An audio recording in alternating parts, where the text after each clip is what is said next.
Saudara, Anda menyaksikan Kompas Bisnis bersama saya Putri Oktaviani. Rapat Dewan Gubernur Bank Indonesia memutuskan kembali menaikkan BI rate sebesar 25 basis poin menjadi 5,75%. BI bilang kenaikan BI rate untuk memperkuat stabilitas nilai tukar rupiah dan mendorong pertumbuhan ekonomi. Kenaikan BI rate dilakukan sebagai langkah lanjutan untuk memperkuat stabilisasi nilai tukar rupiah di tengah tetap tingginya ketidakpastian global. Selain itu, kenaikan BI rate juga dilakukan untuk menjaga inflasi tahun 2026 dan 2027 tetap berada dalam kisaran sasaran 2,5 plus minus 1%.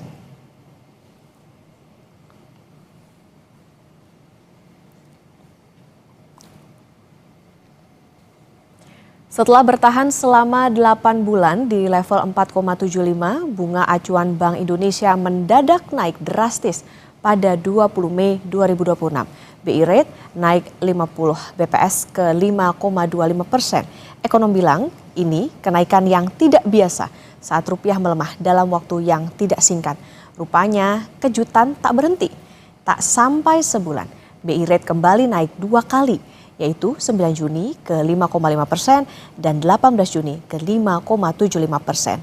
Grafik ini kami ambil dari situs Bank Indonesia. Gubernur Bank Indonesia Peri Warjio bilang keputusan Bank Sentral ini adalah upaya menstabilkan rupiah sekaligus menjaga pertumbuhan ekonomi. Rekan-rekan media dan kolega masyarakat adalah hasil-hasil keputusan rapat Dewan Gubernur Bank Indonesia pada 17 dan 18 Juni 2026 yang bertajuk BI rate naik 25 basis point menjadi 5,75%, memperkuat stabilitas, mendorong pertumbuhan ekonomi. Saudara, stabilitas rupiah menjadi pekerjaan utama Bank Indonesia. Dalam sebulan terakhir, performa rupiah memang jauh di atas asumsi APBN 2026, yaitu level 16.500. Data ini kami ambil dari Bloomberg. Terlihat kemarin rupiah sedikit melemah ke 17.794 per dolar Amerika Serikat. Sebelumnya rupiah sempat menguat ke 17.700-an. Kita bandingkan ke posisi di 18 Mei atau sebulan lalu. Rupiah berada di level 17.600-an. Puncak pelemahan terjadi pada 8 Juni 2026. Saat itu rupiah tembus 18.188 per dolar. Kompas Bisnis hitung sejak September 2025 rupiah sudah melemah meninggalkan asumsi APBN yang ditetapkan.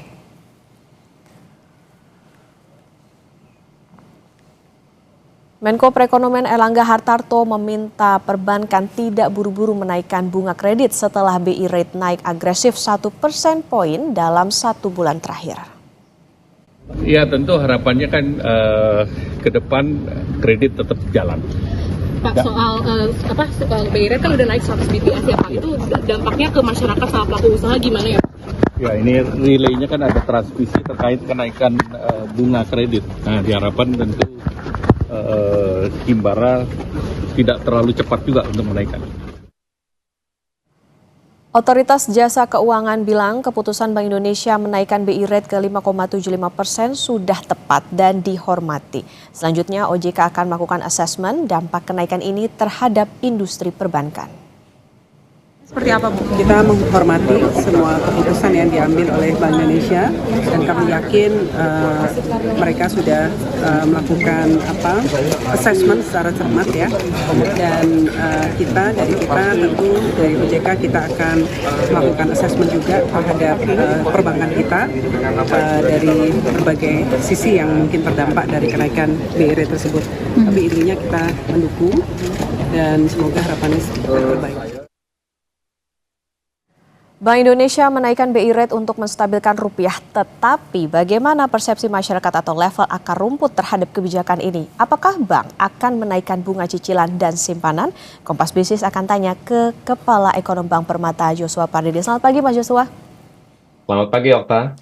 Mas Yuswa, menarik soal bagaimana BI Rate kembali menaikkan suku bunga ke 5,75%. Ini asumsinya untuk dorong penguatan rupiah. Tapi catatannya adalah ini kurang dari sebulan naiknya sudah 100 basis point. Bisakah kita bilang kalau BI ini agresif naikin suku bunga acuan dan apa yang perlu dipahami publik atas kebijakan ini? Ya, mungkin dalam skala waktu dan juga tempo kenaikannya cukup agresif ya, di mana seperti yang tadi disampaikan bahwa dalam rapat mingguannya di tanggal 9, Bank Indonesia baru saja menaikkan 25 basis poin, dan di RDG bulanan bulan Juni ini pun juga kembali lagi Bank Indonesia menaikkan 25 basis poin setelah sebelumnya di bulan Mei pun juga sudah menaikkan 50 basis poin. Jadi memang dalam 2 bulan terakhir ini 100 basis poin kenaikan ini kalaupun dikatakan cukup agresif, tapi itu dalam rangka untuk menjaga stabilitas nilai tukar rupiah. Karena kalau kita mencermati juga bagaimana perkembangan dari ekspektasi suku bunga di Amerika Serikat dengan tingkat inflasi globalnya yang juga meningkat signifikan akibat perang di Timur Tengah, tentu ini yang harus diwaspadai oleh Bank Indonesia adalah untuk menjaga stabilitas nilai tukar rupiah dalam jangka pendek ini, agar jangan sampai nanti untuk bisa menarik daya tarik investor asing di pasar modal, sehingga ini tidak jangan sampai nanti mendorong pelemahan nilai tukar rupiah lebih lanjut lagi, karena pada akhirnya ini akan mendatangkan imported inflation ataupun nanti inflasi untuk barang-barang yang kita impor ini pun juga akan semakin mahal, dan ujung-ujungnya inflasi secara keseluruhan pun juga ini akan meningkat, dan ini pada akhirnya akan bisa menekan daya beli masyarakat juga. Jadi ini mungkin hal-hal yang dihindari ataupun dimitigasi oleh Bank Indonesia. Dengan demikian Bank Indonesia memutuskan kembali untuk menaikkan tingkat suku bunganya di rapat RDG bulan ini gitu ya, dan ini harapannya konteks yang harus kita pahami adalah ini bukan dalam rangka untuk menekan perbankan ya ataupun untuk menekan sektorial, tapi lebih karena tadi upaya-upaya dari Bank Indonesia untuk menjaga stabilitas nilai tukar rupiah, dan juga kalau kita melihat juga tadi untuk untuk bisa menjaga kepercayaan investor ya terhadap aset-aset berdenominasi rupiah, sehingga ini kita publik perlu memahaminya juga bahwa kenaikan BI rate ini bukan untuk berdampak negatif kepada ekonomi, tapi juga melainkan untuk menjadi tameng ya, agar tekanan nilai tukar ini tidak berubah menjadi tekanan harga yang lebih berat di dompet masyarakat. Oke, kalau begitu untuk menjaga stabilitas, lantas sebetulnya siapa sih target kenaikan BI rate ini? Investor asing, kalau tadi untuk menjaga kepercayaan investor supaya nggak keluar dari pasar SBN, atau sektor perbankan, karena di satu sisi bunga SRBI juga naik, Mas Yuswa. Ya, saya pikir adalah target utamanya dari kenaikan BI rate ini adalah pasar keuangan dan juga pasar falas ya, khususnya investor asing yang memegang SBN dan juga SRBI. Jadi bukan sektor perbankan ya, karena memang perbankan ini hanyalah jalur transmisi saja, jadi bukan objek kebijakan yang ingin ditekan gitu ya. Dan tentunya BI secara eksplisit juga merancang kebijakan ini untuk menarik dan juga mempertahankan aliran modal asing.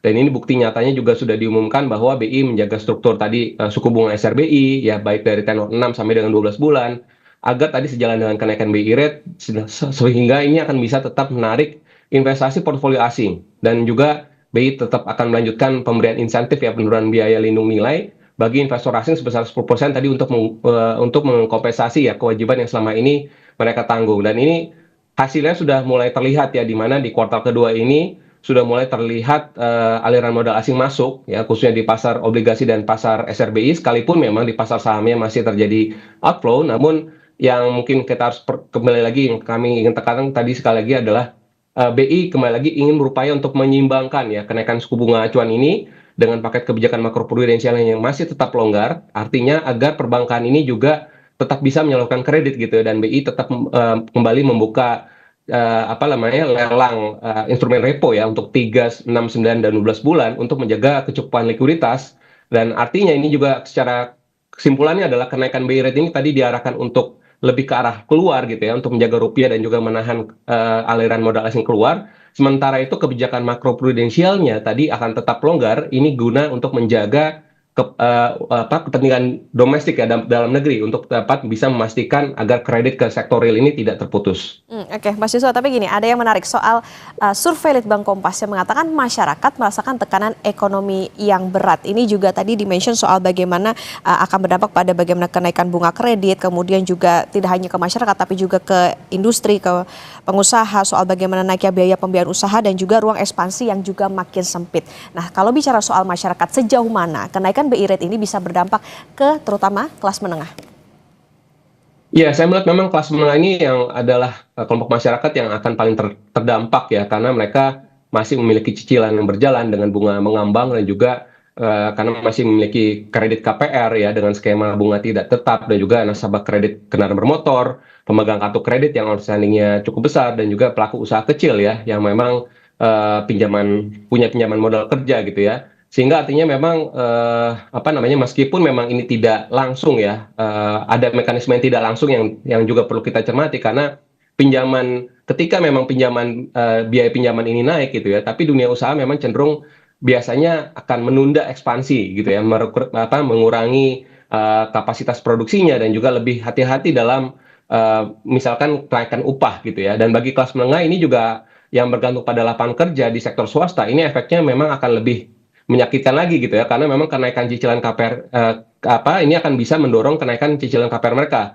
Jadi artinya memang ini yang harus dikatakan adalah secara jujur bahwa akar dari tekanan kelas menengah ini saat ini memang bukan semata-mata BI rate, karena kalau kita lihat kan memang harga pangan pun juga ya sampai dengan misalkan inflasi bulan Mei itu juga sudah cenderung naik gitu ya, dan ini karena dipengaruhi juga oleh kenaikan LPG, BBM non subsidi gitu ya, dan ini artinya ini juga berpotensi menggerus daya beli masyarakat kelas menengah secara bersamaan. Dan artinya dengan kata lain kenaikan BI rate ini dalam konteks ini memang merupakan konsekuensi dari kondisi global yang memang cenderung memburuk gitu ya daripada penyebab dari tekanan itu sendiri. Jadi bila BI tidak menaikkan suku bunga dan juga rupiah terus melemah, ini dikhawatirkan tadi tekanan harga ini akibat inflasi dari impor ini akan jauh lebih berat lagi bagi kantong kelas menengah dan juga dibandingkan tadi kalau kenaikan dari cicilan pinjaman. Jadi memang ini ada konsekuensi yang sudah ada hitung-hitungan dari Bank Indonesia tentunya, dan ini mungkin pilihan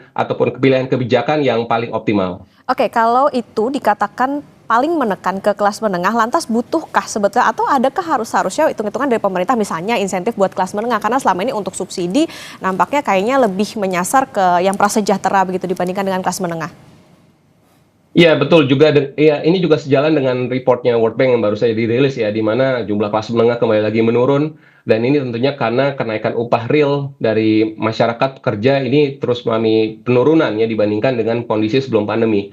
Dan ini saya meyakini juga ya bahwa dengan kondisi di mana pemerintah bisa mengupayakan adanya ruang-ruang pemberian insentif ya khususnya kelas menengah, misalkan diskon listrik yang kita alami misalkan pada saat awal tahun 2025 ini kan sebenarnya berdampak signifikan ya kepada masyarakat kelas menengah ya, dan ini tentunya akan bisa mengurangi misalkan bulanan untuk pembayaran listriknya ya, dan juga misalkan untuk biaya transportasi, biaya kesehatan dan juga biaya pendidikan. Ini yang mungkin harus diperhatikan oleh pemerintah agar tidak terjadi kenaikan yang signifikan gitu ya, karena ini yang mestinya agar bisa terjaga sehingga tidak terlalu menggerus, karena konsekuensi tadi dari kelas menengah yang mengalami tadi cicilannya meningkat, tentunya dia akan mulai mengurangi tadi ya belanja barang tahan lama, mengurangi pembelian aset-aset investasi gitu ya, dan juga ini pun juga akan bisa dan ini akan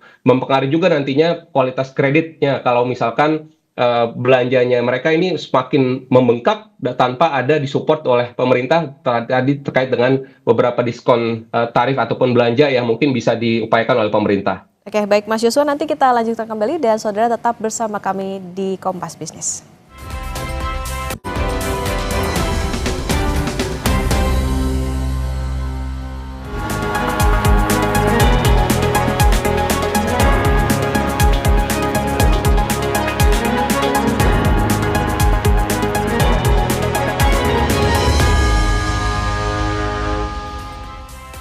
Anda kembali di Kompas Bisnis Saudara dan kita akan lanjutkan perbincangan bersama dengan Kepala Ekonom Bank Permata Joshua Pardede. Mas Joshua, kita lanjutkan kembali tadi di tengah kenaikan suku bunga acuan Bank Indonesia 5,75%. Lantas tentu ini kita bertanya-tanya soal bagaimana nih respon perbankan. Tapi Menko Erlangga minta perbankan tidak buru-buru menaikkan bunga. Mungkinkah hal itu terjadi? Ya, kalau dikatakan mungkin tentu saja bisa, possible gitu ya. Selama tadi misalkan ada kondisi-kondisi di dalam industri perbankan yang bisa terpenuhi. Yang pertama adalah likuiditas yang tetap longgar, yang kedua adalah dana murah ini masih mengalir ya di sektor perbankan, yang ketiga adalah kualitas kreditnya tetap terjaga. Jadi artinya ini yang perlu kita lihat lagi, selama salah satu dari parameter ataupun indikator tersebut ini tidak terpenuhi, khususnya tadi dari sisi misalkan biaya dana bank ini terus naik, saya pikir ini akan cukup sulit ya untuk bisa menahan kenaikan penyesuaian suku bunga perbankan gitu ya. Namun yang diupayakan juga oleh Bank Indonesia yang tadi kami sudah sampaikan adalah BI sudah kembali lagi membuka misalkan lelang repo untuk berbagai tenor, lalu juga yang kedua adalah dengan kenaikan rasio pendanaan luar negeri bank menjadi 40%. Lalu yang berikutnya lagi adalah kebijakan likuiditas makroprudensial yang diberikan kepada bank yang menjaga bunga kreditnya tetap kompetitif dan juga menyalurkan kreditnya kepada sektor prioritas. Jadi dengan kata lain yang realistis buat perbankan itu bukan meminta bank untuk tidak menaikkan bunga sama sekali, tapi itu memang sulit untuk dijamin. Tapi bagaimana melainkan memastikan ya kenaikannya ini agar bisa bertahap, selektif untuk sektor-sektor tertentu dan tidak terjadi dalam satu waktu yang serentak gitu ya. Dan juga perlu kita perhatikan di sini adalah sektor-sektor produktif seperti pertanian, industri pengolahan dan juga UMKM. Ini memang seharusnya mendapatkan pelindungan ya ataupun coverage dari sisi bunga yang lebih lama dibandingkan segmen kredit konsumsi lainnya. Oke, jadi bukan minta langsung atau jangan buru-buru naik, tapi justru menaikkan secara bertahap dan juga selektif. Lantas kalau dilihat sebelum-sebelumnya sebetulnya kenaikan BI rate ini udah diikuti oleh bunga simpanan atau kredit belum sih? Atau biasanya berapa lama sebetulnya bank melakukan penyesuaian? Ya, kalau kita mencermati data terakhir ataupun fakta sebelumnya, ini memang menunjukkan transmisi dari kenaikan suku bunga BI rate ini kepada suku bunga perbankan, ini belum sepenuhnya terjadi. Dan ini memang tetapi tanda-tanda penyesuaian ini sudah mulai terlihat ya, terutama misalkan di suku bunga kredit yang baru gitu ya. Dan ini memang ada perbedaan arah yang menarik gitu ya. Di mana misalkan rata-rata tertimbang suku bunga kredit rupiah yang berjalan ini justru malah menurun tipis pada Mei gitu ya. Namun suku bunga kredit baru ini justru malah langsung ada peningkatan ya dalam waktu 1 bulan. Dan perbedaan ini mencerminkan bahwa ada efek jeda ataupun lag time gitu ya dalam transmisi dari suku bunga, di mana memang kredit ini kredit ini lama dihitungnya itu dengan bunga yang lebih rendah gitu ya. Kalau kredit lama ini masih dihitung dengan bunga yang lama yang lebih rendah, sementara itu untuk kredit yang baru ini sudah mencerminkan kondisi pendanaan dan persepsi risiko hari ini. Dan memang sebelum juga rangkaian kenaikan suku bunga BI dalam 2 bulan terakhir ini, SBDK ataupun suku bunga dasar kredit perbankan pun juga di bulan April ini masih turun ya, masih turun tipis ya, menjadi sekitar 8,6%-an gitu, karena memang biaya dana perbankan masih tetap terkendali. Namun kembali lagi ini menunjukkan bahwa suku bunga, ya pokoknya selama bunga dana pihak ketiga ini belum naik, artinya bank ini masih bisa menahan dan bahkan masih berpotensi untuk menurunkan SBDK-nya.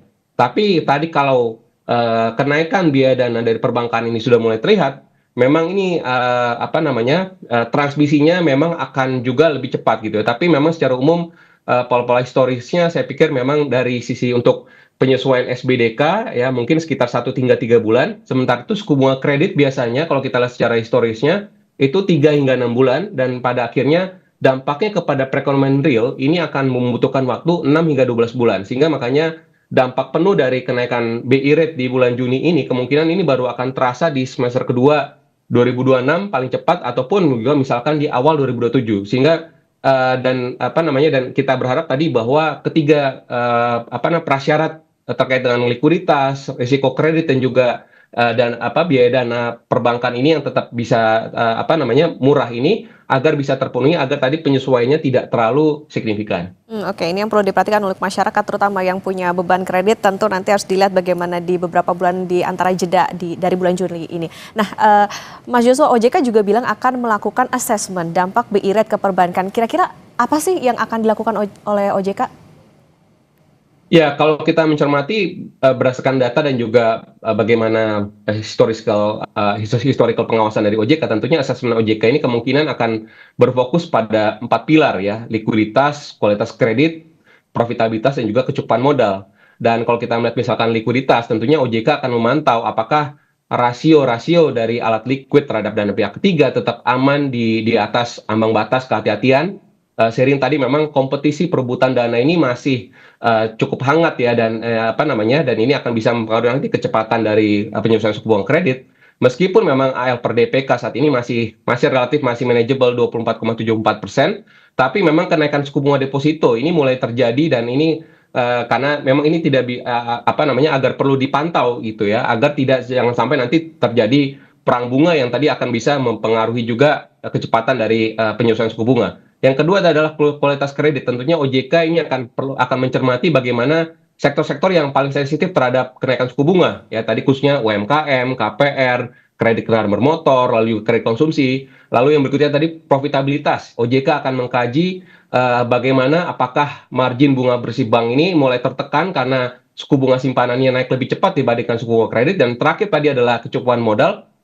Meskipun memang rasio CAR saat ini masih cukup kuat ya, 23,97%, tapi yang OJK masih akan terus memastikan bahwa bank memiliki bantalan-bantalan yang cukup untuk bisa menyerap tadi potensi dari kenaikan kredit bermasalah akibat tadi potensi apabila ada debitur kelas menengah yang ataupun usaha kecil yang mulai mengalami kesulitan membayar cicilannya di semester kedua tahun ini. Oke, lantas kalau kita lihat tadi bagaimana risiko ataupun juga dampak dari kenaikan BI rate ini terutama terhadap kelas menengah dan lain sebagainya, di tengah juga upaya dari pemerintah untuk bisa menjaga tetap perekonomian bisa tetap stabil.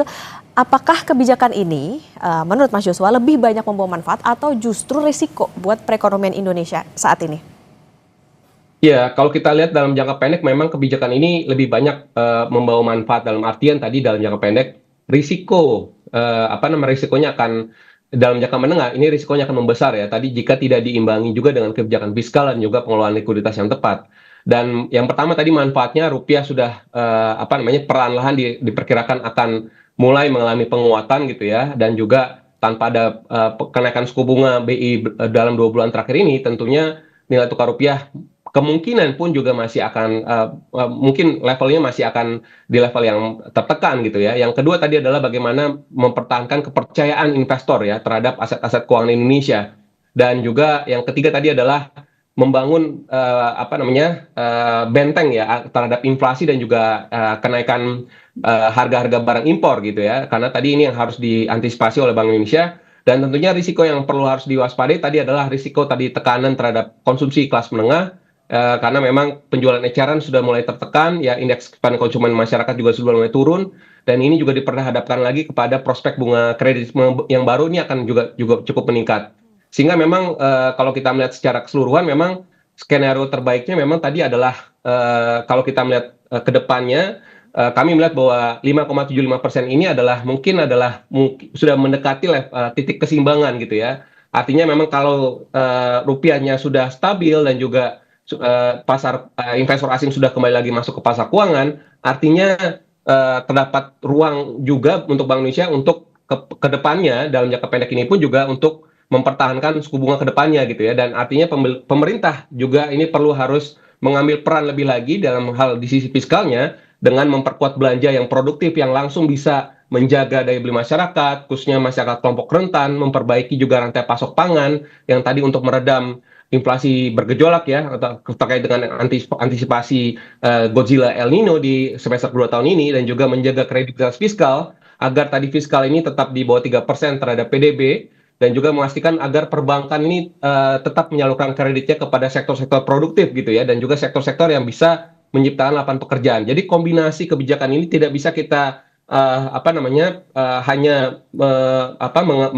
mengandalkan kebijakan moneter saja, tapi juga kebijakan fiskal ini pun juga harus saling seiring berjalan, sehingga kombinasi fiskal dan moneter ini kalau tepat sasaran tentunya jalan tengahnya adalah tadi untuk menjaga stabilitas di satu sisi dan juga untuk mendorong pertumbuhan ekonomi di sisi yang lain. Oke, kita harapkan tentu upaya pengetatan moneter ini bisa mempunyai manfaat tidak hanya jangka pendek tapi juga jangka panjang terhadap ekonomi, termasuk juga tadi untuk investor maupun juga nilai tukar. Di samping juga tentu kita harapkan ada upaya dari pemerintah untuk tetap menjaga daya beli masyarakat, terutama untuk kelas menengah. Terima kasih Mas Yuswa Pardede, Kepala Ekonomi Bank Permata, sudah bersama di Kompas Bisnis. Sehat selalu Mas Yuswa.